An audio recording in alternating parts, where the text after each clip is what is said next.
చంద్రబాబు గారు బీఆర్ శెట్టి అని ఇట్లా రకరకాల వాళ్ళకి అక్కడ ల్యాండ్స్ కేటాయిస్తే వాళ్ళు చేసింది లేదు, పెట్టింది లేదు ఇంతవరకు.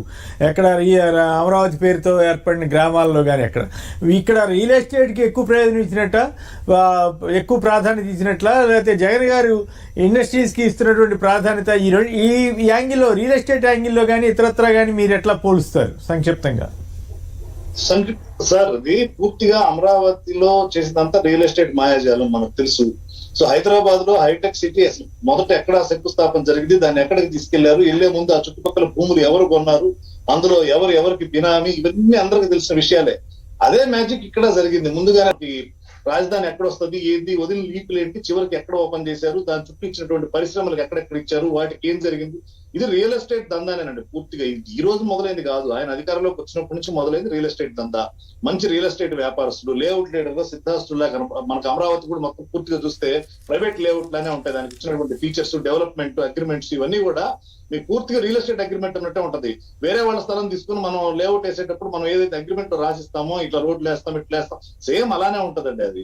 కాబట్టి పూర్తిగా రియల్ ఎస్టేట్ వ్యాపారం చేసింది చంద్రబాబు గారు. ఆయన పరిశ్రమలు వస్తుంటే కూడా ఈ చుట్టుపక్కల భూములు మన వాళ్ళకి ఎవరు ఉన్నాయి, ఎన్ని మనం కొనగలం, వీటి మీద కాన్సన్ట్రేట్ చేసే ఒక ఇండస్ట్రీని అక్కడ ఓపెన్ చేయడం జరుగుతుంది. అంతేగాని ఆ ప్రాంతంలో దొరికేటువంటి వనరులు ఏంటి, ఆ వనరులకు తగ్గట్టుగా ఈ పరిశ్రమ ఇక్కడ స్థాపిస్తే బాగుంటుంది, సో ఎక్కడ దానికి సంబంధించినటువంటి ప్రణాళిక ఇవేం ఉండవండి. అదే జగన్మోహన్ రెడ్డి గారి విషయానికి వస్తే మొత్తం రాష్ట్ర వ్యాప్తంగా అన్ని జిల్లాల్లో కూడా మనకు ప్రాజెక్టులు వచ్చినట్టు. కర్నూలులో చూస్తే హైయెస్ట్ ఎనర్జీ ప్రాజెక్ట్ వచ్చింది కర్నూలు, అలాగే కడపలో స్టీల్ ప్లాంట్, అనంతపురంలో ఆల్రెడీ ఇప్పుడు ఆటో పరిశ్రమ ఏదైతే ఉందో దానికి సంబంధించినటువంటి మిగతా పరిశ్రమలు.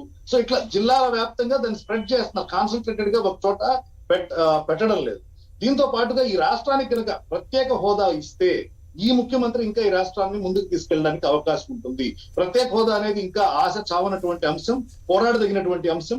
నాకు తెలిసి బహుశా నెక్స్ట్ ఎలక్షన్స్ లో అదే ప్రైమ్ కూడా అయ్యేటువంటి అవకాశం ఉంటుంది. వచ్చేటువంటి కేంద్ర ప్రభుత్వానికి సంపూర్ణ మెజారిటీ రాకుండా ఆంధ్రప్రదేశ్ ఎంపీలకు అవసరం పడితే మాత్రం ఖచ్చితంగా ఫస్ట్ పెట్టాల్సినటువంటిది ప్రత్యేక హోదా.